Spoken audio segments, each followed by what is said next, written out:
If you've been wanting to learn how to do a glam makeup look that looks and feels like skin, super easy to do, and that you can do in under 20 minutes, this is the video for you. My name is Michelle, and I'm a professional makeup artist that specializes in doing you but better makeup and teaching you all of the tips and tricks on how you can actually feel confident doing your own makeup at home. We're going to be doing this classic soft glam look that I added a little bit of some fall inspo to really elevate the look. And I'm going to be using my custom cream makeup palette right here, which I actually use in my professional kit on my clients. That is how I achieve these skin-like finishes, gives this natural glow, and just helps my clients still feel elevated but feel like themselves. If you want to learn my secret to creating this eyeshadow combination that literally goes with any lip look, creating this flawless base right here that looks and feels like skin, and even learning my go-to nude lip combo, let's jump right into today's video. The first thing you want to make sure is that your skin is nice and prepped to make sure that your makeup applies like butter. I'm going to go ahead and prime my eyes with a little bit of my favorite eyeshadow primer. And I always like to set my eyeshadow primer with a little bit of some setting powder just to help my eyeshadows glide on like butter. I'm going to use my favorite 4 shades from Seint Beauty, and I'm going to start off first with Bubba, placing that in my crease and also my outer corner lower lash line as a base for my darker eyeshadows. Then I'm going to take a smaller brush and I'm going to place the shade called Zion on the outer corner of the eye, really taking my time to dab it on to build up the intensity, and then using circular motions to blend. To deepen that up even more, I'm going to go in with Cocoa, and this is one of those shades that you can take your time with building it up and really build it up to the intensity that you'd like. Once I have it nice and dark, I'm going to go in with a little bit of Rome eyeshadow.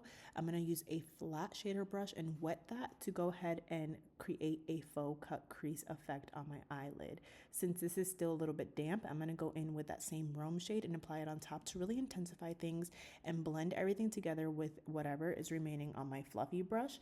Then I'm going to go ahead and line my eyes with a long wearing pencil.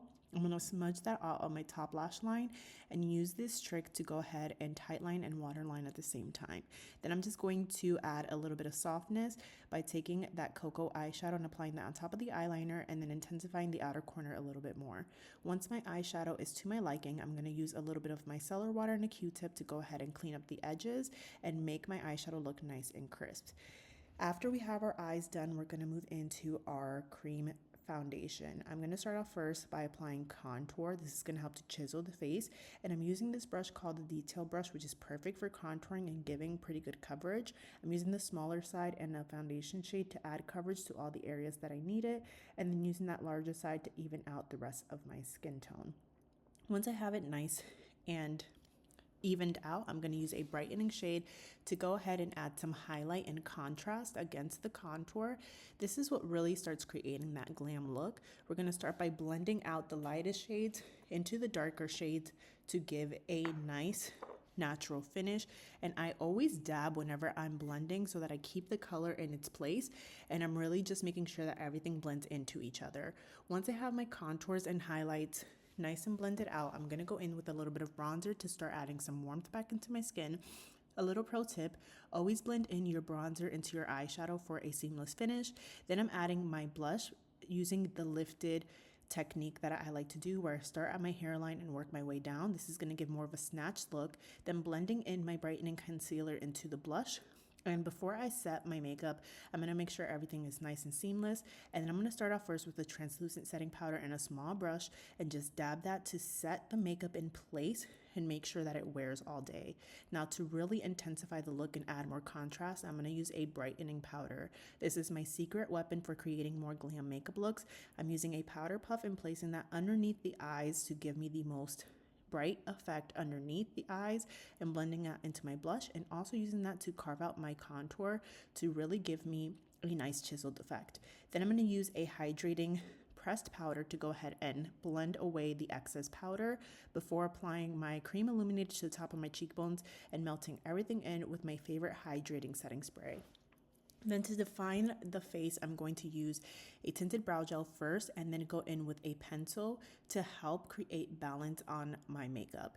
I usually do my brows as the very, very last step, but here I just decided to do something a little bit softer because I knew that I could always add more. Then I'm going to go ahead and prep my eyes for false lashes, which if you want to learn all of my tips and tricks on how to do false lashes like a pro, I'll be sharing more details on that in my Instagram feed, so I will link that down below for you.